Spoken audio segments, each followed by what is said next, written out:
La noche en que mi nuera regresó, el foco del porche parpadeaba como si estuviera cansado de ver lo mismo de siempre. Su maleta rodó por las baldosas y se detuvo frente a una puerta que ya no la reconocía. Giró la llave una vez. Nada. 2 veces. Metal contra metal. Entonces vio el cerrojo nuevo y el sobre blanco apoyado contra el vidrio. Su rostro se quedó sin color. Abrió la boca, pero no salió sonido. Después un susurro roto. No, no, esto no puede estar pasando. Desde adentro yo sostuve al bebé contra mi pecho y no abrí. No por rabia, por protección. Eso fue el final. Pero para entenderlo, hay que volver al principio.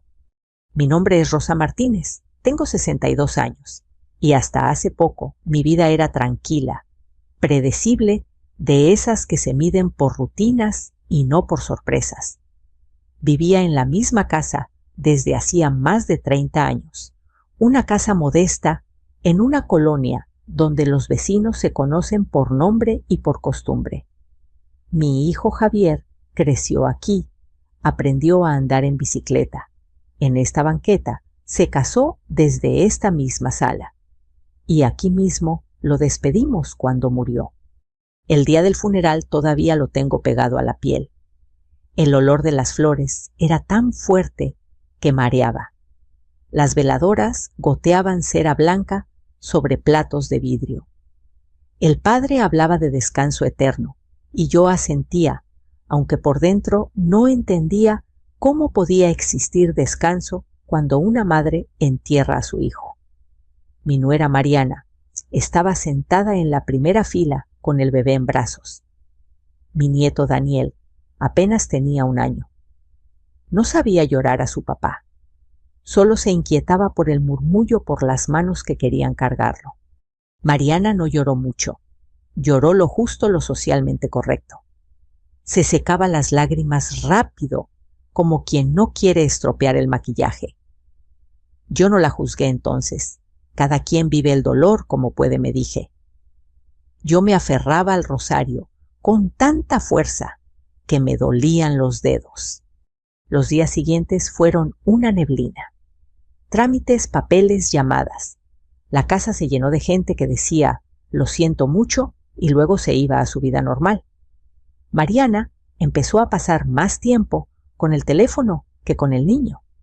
Se reía a ratos, se quedaba callada mirando la pantalla. Una tarde, mientras yo preparaba sopa en la cocina, me dijo sin mirarme, «Mamá Rosa, necesito tomar aire». Tomar aire, como si el dolor se pudiera dejar en pausa. Me explicó que sus amigas de la universidad estaban planeando un viaje. Playa primero, luego ciudad. Solo unas semanas, dijo. Necesito despejarme, volver a sentirme yo. Daniel gateaba en el piso, chocando su carrito contra la pared. Yo lo levanté y lo senté en mi regazo. Sentí su peso tibio confiado. Y el niño pregunté. «¿Se queda contigo?», respondió ella, como si hablara de dejar una planta al cuidado del vecino. «Tú sabes hacerlo mejor que nadie». No hubo discusión larga. No hubo acuerdos claros. No hablamos de dinero ni de fechas exactas. Mariana ya tenía la decisión tomada. Al día siguiente se fue. Un beso rápido en la frente del bebé. Una maleta ligera. Un te llamo. Y la puerta cerrándose. Las primeras noches fueron las más duras. Daniel despertaba cada 2 horas. Lloraba con ese llanto fino que se mete en los huesos. Yo caminaba por la casa en penumbra, arrullándolo, sintiendo cómo la espalda se me cansaba antes que el corazón.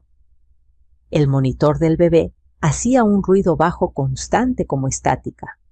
La casa olía a leche tibia y a pañales recién cambiados. A la tercera noche, Daniel tuvo fiebre. No mucha, pero suficiente para preocuparme. Lo envolví en una cobija y lo llevé a la clínica de urgencias. La sala de espera estaba casi vacía. Un enfermero joven me miró con cansancio amable. «Está saliéndole un diente», me dijo la doctora. Usted lo está haciendo bien, abuela. Esas palabras me hicieron temblar más que el diagnóstico. Lo está haciendo bien, como si alguien hubiera visto el esfuerzo invisible. Mariana mandó mensajes, sí. Fotos frente al mar, copas levantadas. Te extraño, escribió una vez. No preguntó por la fiebre hasta muchas horas después, y cuando lo hizo fue con un «¿ya está mejor?». Yo contestaba corto, educado. No quería pelear, no quería gastar energía en eso. Empecé a guardar todo. Recibos de pañales, notas médicas, fechas, horas. No porque pensara en problemas legales, al menos no al principio. Era una forma de sentir control en medio del caos. Una forma de decirme que no estaba imaginando el peso que cargaba. Con el paso de los días, el cansancio se volvió costumbre. Aprendí a calentar biberones medio dormida, a dormir sentada, a trabajar el cuerpo aunque la mente pidiera descanso. Los vecinos ayudaban a ratos. La señora Leticia me traía pan dulce. Don Ernesto se asomaba a preguntar si necesitaba algo. Todos sabían que Mariana no estaba. Una noche revisé la cuenta bancaria compartida de mi hijo. Vi cargos que no reconocía. Restaurantes caros, hoteles, compras que no combinaban con mi realidad de farmacia y supermercado. Sentí algo frío acomodarse en el pecho. No rabia todavía, algo más claro, más firme. Miré a Daniel dormido en su cuna, su respiración tranquila, sus manitas abiertas, y entendí que ya no se trataba de Mariana ni de mí. Se trataba de él, de que alguien tenía que quedarse cuando los demás se iban. No sabía aún cómo iba a terminar todo. No pensaba en cerrojos ni en sobres blancos. Solo sabía una cosa: yo no iba a soltar a mi nieto al vacío. No otra vez. El silencio que queda después de un funeral no se parece a ningún otro. No es paz. Es una ausencia pesada, como si el aire aprendiera de golpe a no moverse. La casa que durante días estuvo llena de voces y pasos volvió a quedarse quieta. Yo recogía tazas de café frío, acomodaba sillas, guardaba flores marchitas, sin saber muy bien por qué lo hacía. Tal vez porque limpiar era lo único que todavía obedecía a mis manos. Javier había muerto demasiado joven. Eso es algo que nadie dice en voz alta, porque parece obvio, pero el cuerpo lo sabe. Cada objeto suyo era una herida nueva: sus botas junto a la puerta, la chamarra colgada detrás de la silla, el olor de su jabón en el baño. Me sorprendía entrando a su cuarto como si fuera a decirme algo. Nunca decía nada. Mariana pasaba de un estado a otro sin quedarse en ninguno. A ratos parecía ausente, mirando a la nada con el teléfono en la mano. A ratos se mostraba inquieta, como si la casa le quedara chica. Daniel, mi nieto, percibía esa tensión. Lloraba sin razón aparente, se aferraba a mi ropa con una fuerza que no parecía de un bebé tan pequeño. Yo lo cargaba y le hablaba bajito, contándole historias que no entendía, pero que de alguna forma lo calmaban. La primera semana después del funeral, Mariana empezó a salir más. Voy a despejarme un rato, decía. Regresaba tarde con olor a perfume ajeno y los ojos brillosos de cansancio o de algo más. Yo no preguntaba. No porque no me importara, sino porque sentía que cualquier pregunta podía romper algo frágil que todavía se sostenía. Una tarde, mientras yo lavaba ropa en el patio, Mariana se sentó frente a mí. Cruzó las piernas, suspiró hondo como ensayando. Mamá Rosa empezó, no sé cómo decir esto sin que suene mal. Ese tipo de frases nunca trae buenas noticias. Me habló de sentirse ahogada, de no reconocerse en el espejo, de necesitar volver a ser ella. Usó palabras bonitas, aprendidas quizá de libros o de redes sociales. Habló de duelo, de autocuidado, de sanar. Yo la escuché en silencio, apretando una pinza de ropa entre los dedos. Mis amigas están organizando un viaje, dijo al final. Creo que me haría bien irme un tiempo. Y Daniel pregunté, aunque ya sabía la respuesta. ¿Se queda contigo? Respondió sin dudar. Solo será un mes. Tú eres fuerte. Además, él está mejor aquí. Un mes, dijo, como si fuera una siesta larga. Quise decir muchas cosas. Que un mes en la vida de un adulto pasa rápido, pero en la de un bebé es una eternidad. Que Daniel acababa de perder a su padre y no entendía por qué ahora también se iba su madre. Que yo estaba cansada, que mi cuerpo no era el de antes. No dije nada, tal vez porque pensé que si hablaba lloraría, y si lloraba, ella se iría igual.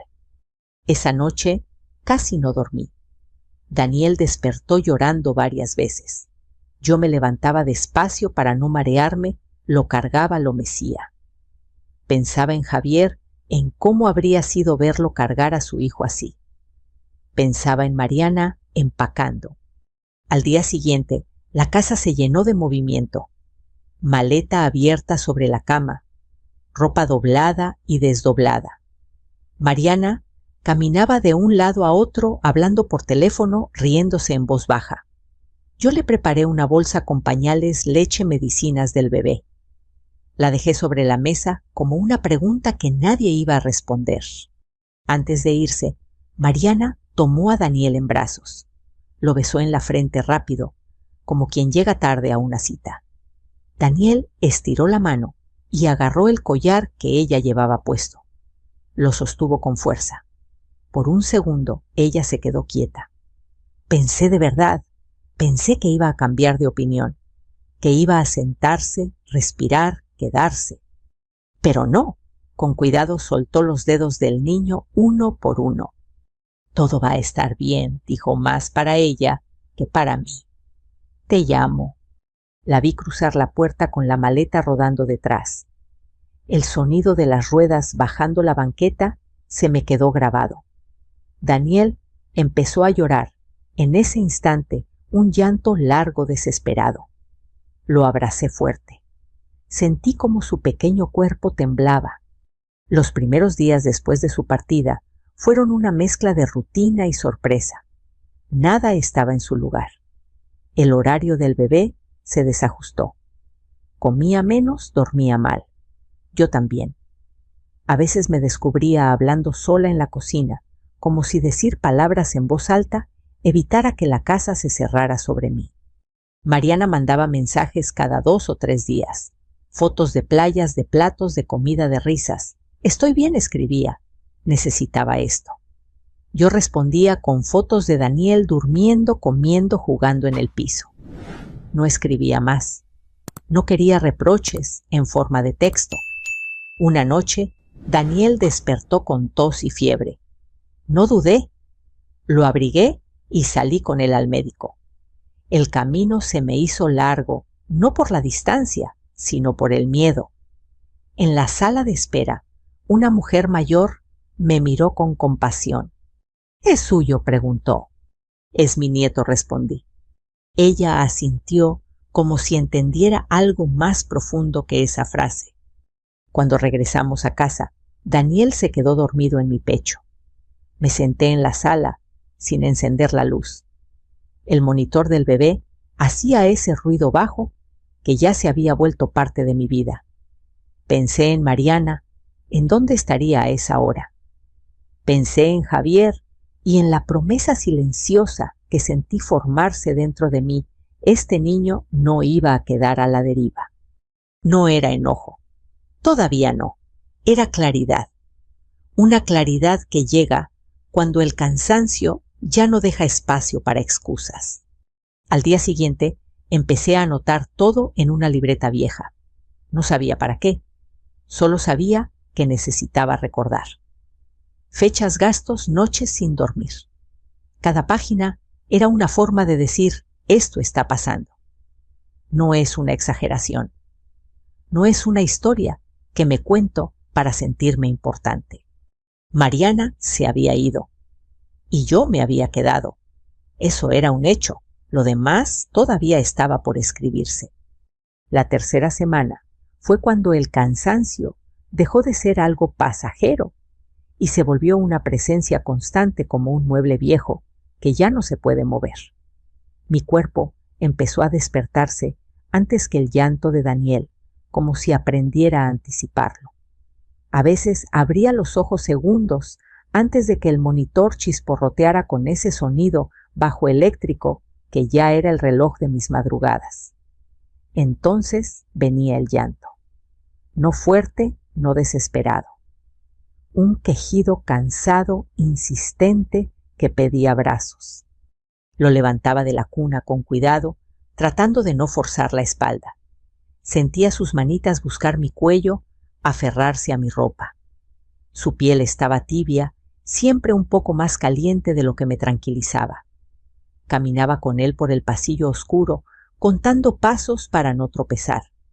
La casa olía a fórmula, a jabón neutro, a ropa secándose de madrugada porque el día no alcanzaba.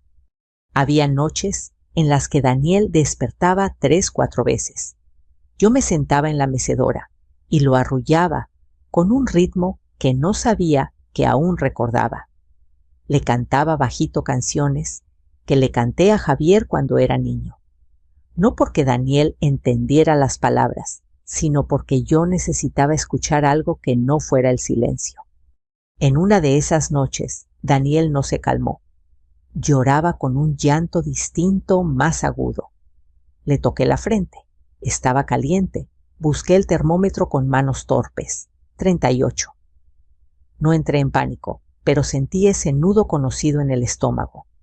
Lo envolví en una cobija, me puse un suéter encima del pijama y salí con él a la clínica de guardia. La calle estaba casi vacía. Los postes de luz parecían más altos, más fríos. En la sala de espera, una televisión encendida sin sonido mostraba noticias que no miré. Un hombre tosía en una esquina. Una mujer joven dormía con la cabeza recargada en la pared. Yo sostenía a Daniel contra mi pecho, sintiendo su respiración rápida. Cuando la doctora nos atendió, fue breve y clara. Es un resfriado leve, quizá por la dentición. Nada grave, usted está haciendo lo correcto. Otra vez esas palabras. Lo correcto. Salí de ahí con una receta y una mezcla rara de alivio y cansancio. Esa madrugada, ya de regreso en casa, le escribí a Mariana. Daniel tuvo fiebre. Ya lo vio el doctor. Está bien. No hubo respuesta inmediata. Dejé el teléfono boca abajo y me concentré en el bebé hasta que volvió a dormirse. Me quedé un rato más sentada, mirándolo como si al vigilarlo pudiera evitar que algo más se rompiera. Al día siguiente revisé la despensa y me di cuenta de que faltaban cosas. Salí al supermercado con Daniel en el carrito. Empujarlo con una mano y sostener la lista con la otra me hizo sentir más vieja de lo que soy. En la caja conté las monedas 2 veces.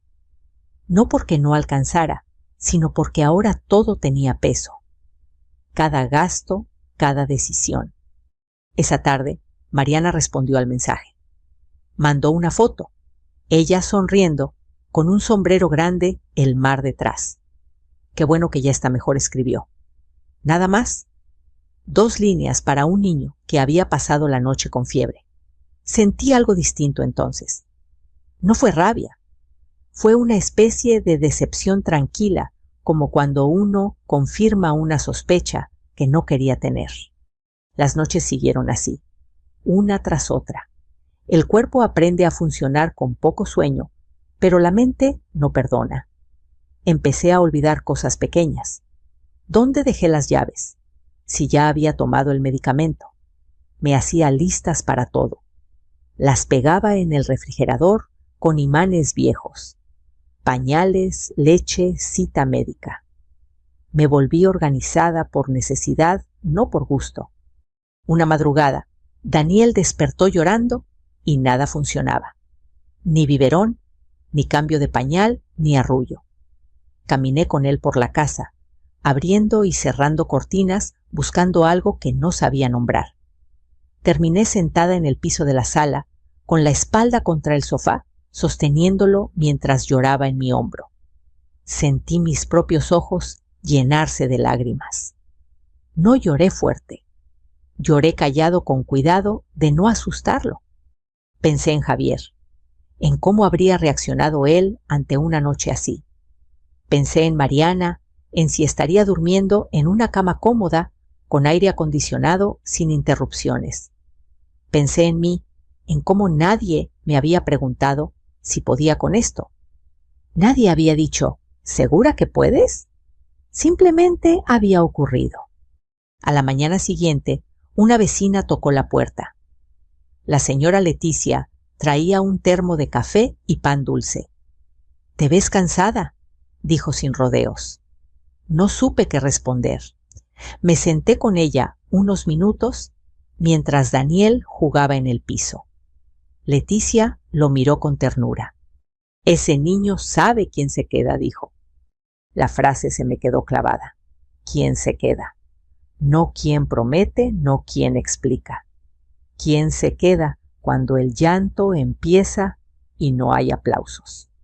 Esa misma semana, Daniel volvió a enfermarse leve, pero suficiente para alterar el sueño otra vez. Fui a la farmacia de madrugada porque se había acabado el jarabe. Caminé por los pasillos brillantes, empujando el carrito con una mano sosteniendo al bebé con la otra. Una mujer mayor me observó un momento y luego se acercó. «Ánimo», me dijo. «Esto no dura para siempre». Quise creerle. Esa noche, al llegar a casa, saqué la libreta donde había empezado a anotar cosas. Escribí la fecha, la hora, el motivo de la salida, el gasto. No lo hice con rencor. Lo hice con una claridad nueva, como si una voz dentro de mí dijera: esto importa, esto cuenta. Daniel se durmió al amanecer exhausto. Yo me quedé sentada a su lado, escuchando el ruido del monitor, el zumbido del refrigerador, la casa despertando poco a poco. Sentí el cansancio en los huesos, pero también algo más firme, más frío. Una certeza que no sabía aún cómo usar, pero que ya no iba a ignorar. Las noches sin dormir no solo me estaban quitando energía, me estaban enseñando algo, que el amor se mide en presencia y que quedarse cuando nadie más quiere tiene consecuencias que no siempre son suaves, pero sí claras. El día en que abrí la aplicación del banco no estaba buscando problemas, solo quería comprobar si había entrado el depósito de la pensión de Javier, un trámite lento que parecía no terminar nunca. Daniel dormía la siesta en su cuna. La casa estaba en ese silencio raro del mediodía cuando hasta los pájaros parecen tomarse un descanso. Me senté a la mesa con el teléfono en la mano y una taza de café que ya se me había enfriado. El número me pareció extraño de inmediato, más bajo de lo que debería. Pensé que tal vez estaba confundida. Volví a mirar. Deslicé el dedo hacia abajo para ver los movimientos. Ahí estaban. Cargos que no reconocía. Restaurantes con nombres elegantes, hoteles, retiros de efectivo, cantidades que en mi vida diaria no existían. Me quedé mirando la pantalla como si fuera una fotografía de otra familia. Cerré la aplicación y la volví a abrir. El número no cambió. Daniel se movió en la cuna y murmuró algo en sueños. Yo sentí que algo se acomodaba dentro de mí, no como un golpe, sino como una pieza que finalmente encaja. No era solo que Mariana se hubiera ido, era que se había llevado la ligereza, dejando aquí todo lo pesado. Esa tarde fui al supermercado con una lista corta y estricta. Compré pañales de la marca más barata leche, en oferta arroz frijoles. En la caja, la joven me sonrió y dijo buenas tardes con esa amabilidad automática que agradecí más de lo que esperaba. Guardé el recibo en la bolsa, lo doblé y por primera vez lo puse dentro de la libreta entre las páginas donde ya había fechas y notas. No porque quisiera acusar a nadie, porque quería recordar cómo se veía la realidad desde este lado. Mariana publicó otra foto esa noche. Ella en una mesa larga, luces cálidas, copas brillando. La vida también es para disfrutar, escribió. Leí el comentario 2 veces. Miré a Daniel dormido en el tapete rodeado de juguetes de plástico gastado. Pensé en la palabra disfrutar y en cómo significaba cosas distintas según quien la usara. Para mí, ese día disfrutar era que el niño hubiera comido bien y durmiera tranquilo. Nada más. Empecé a notar el desequilibrio en todo, no solo en el dinero, en las conversaciones, en el tiempo, en la atención. Yo vivía pendiente del reloj, horas de comida, de siesta, de medicina. Mariana parecía vivir fuera del tiempo. Mandaba mensajes a cualquier hora, sin pensar si aquí era madrugada. ¿Cómo están?, escribía, como quien pregunta por el clima. Yo respondía con hechos, no con emociones. Comió bien, durmió poco, fue al médico. Ella reaccionaba con un corazón, a veces con un ok. Una mañana, Daniel tiró una taza al piso y se asustó con el ruido. Lloró fuerte, desconsolado. Lo cargué y sentí como su cuerpecito temblaba. Le hablé suave, apoyando la mejilla en su cabeza. En ese momento entendí algo que me dio vergüenza admitir. Yo no estaba esperando a que Mariana regresara para ayudar. Yo ya estaba sola, y lo había estado desde el día en que se fue. Esa comprensión no llegó con rabia, llegó con cansancio, con una lucidez seca. Me senté en la mesa y abrí la libreta. Leí lo que había escrito hasta entonces: fechas, gastos, noches sin dormir. Era un registro sencillo, casi aburrido. Pero ahí estaba todo, mi vida reducida a datos. Y por primera vez pensé esto podría servir para algo más que para mi memoria. Fui a ver a don Ernesto, el vecino de enfrente. Él había visto a Mariana irse con la maleta. Había visto las luces encendidas de madrugada cuando Daniel lloraba. Le pregunté con cuidado si estaría dispuesto a decir eso si alguien se lo pedía. Me miró serio y asintió sin dudar. «Ese niño siempre está contigo», dijo. «Eso se ve». La palabra «se ve» volvió a aparecer. Como si la verdad tuviera forma, peso, presencia. No hacía falta gritarla, bastaba con mostrarla. Esa semana, Daniel volvió a tener una noche difícil. Nada grave, pero suficiente para romper el poco descanso que había logrado. Mientras lo arrullaba, pensé en el futuro. No en el lejano, en el inmediato. ¿Qué pasaría cuando Mariana regresara y quisiera llevarse al niño como si nada? ¿Qué pasaría si decidía vender cosas, mover dinero, cambiar planes sin preguntar? No me imaginé discusiones ni escenas. Me imaginé a Daniel llorando otra vez, buscando brazos que no estaban. A la mañana siguiente tomé una decisión pequeña pero firme. Llamé a una amiga de la iglesia, alguien que sabía de trámites y de gente. Le pregunté si conocía a un abogado familiar o a un notario de confianza. No dije más, no conté la historia completa. Solo dije: necesito orientación. Ella no hizo preguntas. Me dio un nombre y un número. Colgué el teléfono y me quedé un rato sentada mirando la pared. Sentí miedo.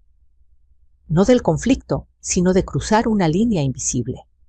De dejar de ser solo la abuela que ayuda y convertirme en alguien que pone límites. Pensé en Javier, en lo que habría querido él. Pensé en Daniel, en lo que necesitaba ahora. Ese día guardé los últimos recibos en la libreta y la cerré con cuidado. No como quien prepara un arma, como quien organiza una casa antes de una tormenta. El desequilibrio ya estaba ahí. Fingir que no existía no lo iba a corregir. Alguien tenía que nivelar la balanza. Y por primera vez, desde que Mariana se fue, Supe que esa persona iba a ser yo. La oficina del abogado estaba en una calle tranquila, de esas donde los árboles dan sombra, aunque el sol caiga fuerte. Llegué con Daniel dormido en el cochecito y la libreta apretada contra el pecho como si fuera algo frágil. No sabía exactamente qué iba a decir. Solo sabía que ya no podía seguir improvisando. El mundo no se había detenido para esperarme a entenderlo. El abogado se llamaba licenciado Ramírez, un hombre de unos 50 años, voz calmada, escritorio, ordenado sin lujos. Me invitó a sentarme y miró al bebé con una sonrisa breve y respetuosa. No hizo comentarios innecesarios. Eso me tranquilizó. Cuénteme, dijo. Desde el principio. Y lo hice. Hablé del funeral, del viaje de las noches, sin dormir, de las consultas médicas, de los mensajes escasos. Hablé despacio, sin adornos. Cuando me quedaba en silencio, buscando una palabra, él no me apuraba. Solo asentía y tomaba notas. Daniel se despertó a mitad de la conversación y empezó a jugar con una llavecita de plástico. El sonido suave marcaba el ritmo de lo que yo decía. Cuando terminé, el licenciado se reclinó un poco en la silla. Mire, señora Rosa, empezó la ley, no castiga a alguien por viajar, pero sí observa los hechos. ¿Quién cuida? ¿Quién paga? ¿Quién está presente? Sacó una hoja en blanco y dibujó 2 columnas. En una escribió responsabilidad, en la otra ausencia. No se trata de emociones, continuó. Se trata de patrones, y los patrones se prueban con documentos. Abrí la libreta con manos que, para mi sorpresa, ya no temblaban. Le mostré los recibos, las fechas, las notas del médico, los mensajes sin respuesta. Él los revisó con atención, como quien arma un rompecabezas sin prisa. Esto es claro, dijo al final. Usted ha sido la cuidadora principal. Podemos solicitar una tutela provisional para proteger la estabilidad del menor mientras se aclaran las cosas. La palabra proteger se quedó flotando en el aire. No castigar, no ganar, proteger. ¿Y eso qué significa?, pregunté. Significa que legalmente usted tendría la autoridad para tomar decisiones inmediatas sobre el niño, explicó. Salud, domicilio, rutina. No es permanente, es una medida de seguridad. Pensé en Daniel, en su rutina frágil, en cómo cualquier cambio lo alteraba. Pensé en Mariana, regresando de golpe, queriendo retomar todo como si nada hubiera pasado. Y ella, pregunté. Ella podrá ver al niño bajo condiciones claras, respondió. Horarios, lugares, todo por escrito. Así se evitan conflictos. Asentí lentamente, no porque todo me pareciera fácil, sino porque por primera vez alguien estaba hablando de límites que no dependían de mi fuerza ni de mi cansancio. Firmé algunos papeles. Dejé copias de los documentos. El licenciado me explicó el proceso con palabras sencillas, repitiendo lo necesario. Antes de irme, me miró con seriedad. No está haciendo esto por enojo, dijo. Se nota. Está haciendo esto porque alguien tiene que quedarse firme cuando otros se mueven. Salí de la oficina con Daniel despierto y tranquilo. El aire me pareció distinto, no más ligero, pero sí más claro. Como cuando uno se pone lentes después de mucho tiempo y entiende por qué todo se veía borroso. Los días siguientes fueron de espera. No pasó nada espectacular. Nadie llamó gritando. Mariana siguió mandando fotos, ahora desde ciudades distintas. Ya casi regreso, escribió una tarde. Sentí un nudo en el estómago, pero no retrocedí. Guardé el mensaje como los demás. Una semana después, el licenciado me llamó. Ya está, dijo. La tutela provisional fue concedida. Pase por la documentación. Sostuve el teléfono con fuerza. Daniel estaba sentado en el piso golpeando 2 bloques entre sí. Lo miré como si quisiera memorizar ese instante. Gracias, respondí y colgué. Fui por los papeles esa misma tarde. Eran hojas simples, con sellos oficiales, firmas que no conocía. No gritaban nada, no brillaban, pero pesaban. Pesaban como pesa la verdad cuando deja de ser solo una sensación y se vuelve algo tangible. Cuando ella regrese, me dijo el licenciado, mantenga la calma. No discuta, deje que los documentos hablen. Calma. No era fácil, pero ya había aprendido a vivir con menos sueño, con más responsabilidad. Aprender a estar calmada parecía un reto menor comparado con lo que ya había atravesado. De regreso a casa, pasé por la ferretería. Compré un cerrojo nuevo. No lo hice con gusto ni con prisa. Lo hice como quien arregla una gotera antes de que empiece a llover. El hombre del mostrador no preguntó nada. Me entregó la bolsa y me deseó buena tarde. Esa noche, cuando Daniel se durmió, saqué los papeles y los puse en una carpeta manila. Los acomodé con cuidado. No los miré como un arma, sino como un cinturón de seguridad. Algo que ojalá no hiciera falta, pero que debía estar ahí. Cambié el cerrojo al día siguiente. El sonido del taladro me hizo saltar, pero seguí. Ajusté los tornillos despacio, probé la llave. Funcionaba. Me quedé un momento con la mano en la puerta, respirando hondo. No sentí triunfo, sentí responsabilidad. Esa tarde, Mariana escribió: «Llego mañana por la noche. Ya quiero ver a mi hijo». Leí el mensaje 2 veces. Miré a Daniel, que dormía la siesta con la boca entreabierta. No respondí de inmediato. Luego escribí una sola línea, como me había indicado el licenciado: «Hablamos cuando llegues». Guardé el teléfono y me senté junto a la cuna. Afuera, el día seguía como siempre. Los vecinos regaban plantas. Un perro ladraba a lo lejos. La vida no se había detenido para este momento, pero yo sí. Me quedé ahí, escuchando la respiración del niño, sosteniendo la certeza nueva que había aprendido a cargar. Los papeles no mienten, no levantan la voz, no consuelan, pero ponen las cosas en su lugar cuando las palabras ya no alcanzan. Y por primera vez desde que Mariana se fue, supe que no estaba esperando a ver qué pasaba. Estaba preparada. El ruido de las ruedas de la maleta fue lo primero que escuché. Ese golpeteo irregular sobre la banqueta vieja, como si cada paso anunciara algo que no quería nombrar. Eran las 6:12 de la tarde. La luz del porche estaba encendida no porque ya fuera de noche, sino porque ese foco llevaba meses fallando y prefería dejarlo así. Daniel estaba despierto. Lo tenía en brazos, apoyado contra mi pecho. Había aprendido a reconocer el sonido de una llegada importante, aunque no supiera por qué.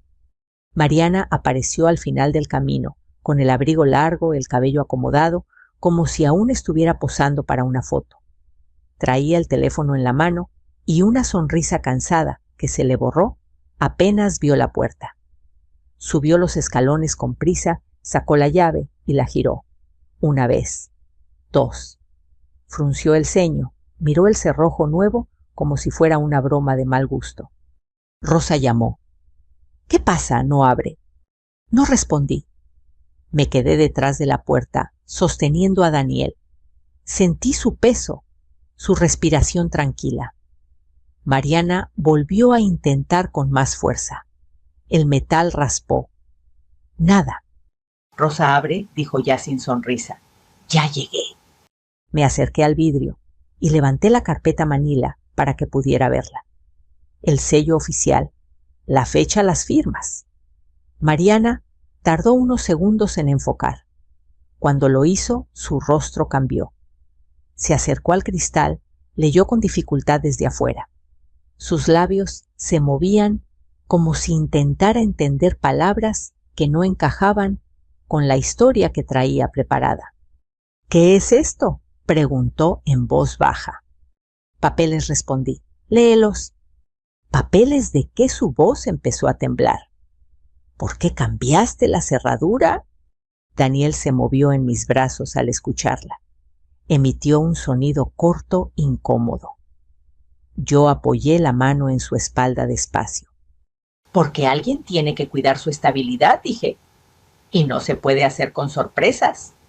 Mariana levantó la vista. Sus ojos estaban rojos, pero no de llanto, de enojo. —¿Estás castigándome? —dijo—, después de todo lo que he pasado. —No te estoy castigando —respondí—, estoy cuidando a tu hijo. Ella rió una vez seca. —¿Fui a sanar? —replicó—. Tú no sabes lo que es perder a alguien así. Sentí un golpe en el pecho, pero no levanté la voz. —Yo enterré a mi hijo —dije—, y me quedé. Mariana apretó los labios. Miró a Daniel a través del vidrio. Estiró la mano como si pudiera tocarlo. —Déjame entrar —pidió—. Déjame verlo. Es mi hijo. —Lo verás —respondí—, como indican los papeles, con horarios, con calma. —Esto es absurdo —gritó golpeando el vidrio con la palma—. No puedes hacerme esto. Daniel se sobresaltó y empezó a llorar.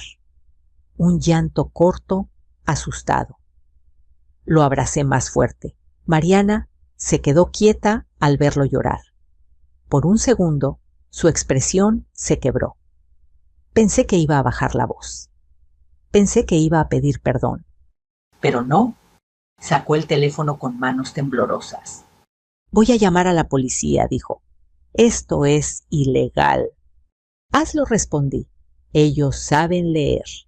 Los minutos que siguieron fueron lentos, densos. Mariana caminaba de un lado a otro, hablando por teléfono, gesticulando. Yo me quedé detrás de la puerta, arrullando a Daniel hasta que su llanto se convirtió en un quejido suave. El monitor del bebé, encendido en la sala, hacía su ruido constante como un latido. Cuando llegó la patrulla, el ruido de las llantas sobre la grava hizo que la señora Leticia asomara la cabeza desde su casa. El oficial subió los escalones, miró a Mariana y luego a mí, a través del vidrio. —Buenas tardes —dijo—. —¿Qué sucede? Abrí la puerta solo lo suficiente para que la cadena permitiera hablar. El aire frío entró junto con el olor a perfume y calle. —Oficial —dije—, aquí están los documentos. Le pasé la carpeta por el espacio. Él la abrió bajo la luz del porche, leyó con atención. Mariana hablaba sin parar, explicando su versión. El oficial levantó la mano para pedir silencio. Terminó de leer y asintió. —Señora —le dijo a Mariana—, esto es una tutela provisional válida. Ella tiene derecho a la custodia y al uso del domicilio por ahora. —¡Eso no puede ser! —exclamó Mariana—. Yo soy su madre. —Y por eso mismo —respondió el oficial con calma—, puede solicitar visitas conforme a lo establecido, pero no puede forzar la entrada. Mariana me miró como si no me reconociera. —¿Planeaste esto? —susurró. —Mientras yo estaba fuera, yo cuidé a Daniel —respondí—, y me preparé para protegerlo. El oficial cerró la carpeta y me la devolvió. —Todo está en orden —dijo—. Les recomiendo que sigan el proceso legal. Mariana bajó la mirada. Sus hombros se hundieron un poco. Por primera vez desde que la vi regresar, parecía cansada de verdad. No dijo nada más. Tomó la maleta y bajó los escalones despacio. Antes de irse, volteó una vez más. Miró a Daniel, que ya estaba tranquilo, con la cabeza recargada en mi hombro. —No —murmuró—, no puede estar pasando. La vi alejarse las ruedas de la maleta, sonando otra vez, pero ahora más lento. Cerré la puerta con cuidado, deslicé el cerrojo y respiré hondo.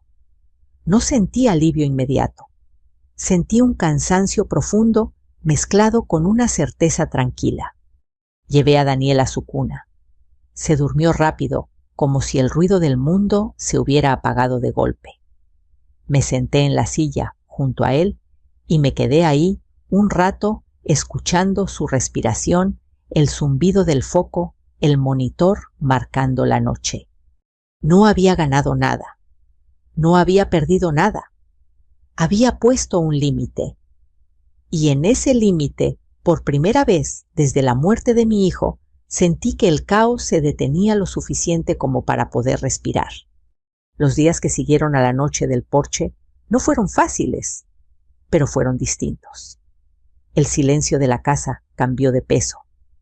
Ya no era esa ausencia espesa que se pegaba a la piel, sino un silencio más limpio, como el que queda después de una tormenta, cuando todo sigue mojado, pero el cielo ya no amenaza. Yo seguía despertando antes que Daniel, por costumbre más que por necesidad.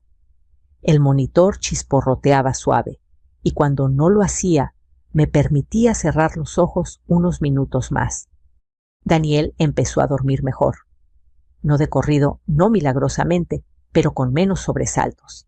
Su rutina se volvió predecible otra vez: desayuno a la misma hora siesta, después de comer baño tibio, antes de dormir. Los bebés no entienden de juicios ni de papeles, pero entienden de estabilidad. Y eso poco a poco se le notaba en la cara. Mariana no desapareció. Mandó mensajes largos, primero llenos de reproches, luego mensajes cortos más contenidos, después silencios. Yo respondía como me habían indicado, breve, respetuosa, siempre por escrito. Daniel está bien. La visita es el jueves a las 4. Nada más. Me costaba no explicar, no justificarme, no decirle todo lo que había sentido durante ese mes. Pero entendí algo importante. No todo lo que duele necesita ser dicho para ser verdadero. La primera visita fue en un lugar público, como marcaban los papeles. Un parque pequeño con bancas de metal caliente y árboles jóvenes. Llegué con Daniel en brazos. Mariana ya estaba ahí sentada rígida mirando el reloj. Cuando nos vio, se levantó de golpe. Extendió los brazos con ansiedad. Daniel la miró. No lloró, tampoco sonrió. Se quedó quieto observándola, como se observa a alguien conocido que se ha vuelto extraño. Mariana tragó saliva. Tomó al niño con cuidado como si temiera romperlo. Daniel se tensó un poco, luego apoyó la cabeza en su hombro. No fue un reencuentro perfecto, fue real. Yo me senté a unos pasos, sin intervenir, pero sin alejarme. Mi presencia no era para vigilarla, sino para sostener a Daniel si lo necesitaba. Mariana me miró varias veces, como buscando algo en mi cara. No encontró enojo, tampoco triunfo, solo cansancio. No pensé que llegarías tan lejos, me dijo en voz baja, mientras Daniel jugaba con una hoja seca. Yo tampoco respondí. Pero alguien tenía que quedarse. No discutimos, no nos abrazamos. El tiempo de la visita pasó lento y rápido a la vez. Al final, cuando tomé de nuevo a Daniel, él se aferró a mi cuello con esa confianza absoluta que no se negocia. Mariana lo miró con los ojos llenos de algo que no supe nombrar. Tal vez culpa, tal vez miedo, tal vez comprensión tardía. Las semanas siguientes siguieron ese ritmo.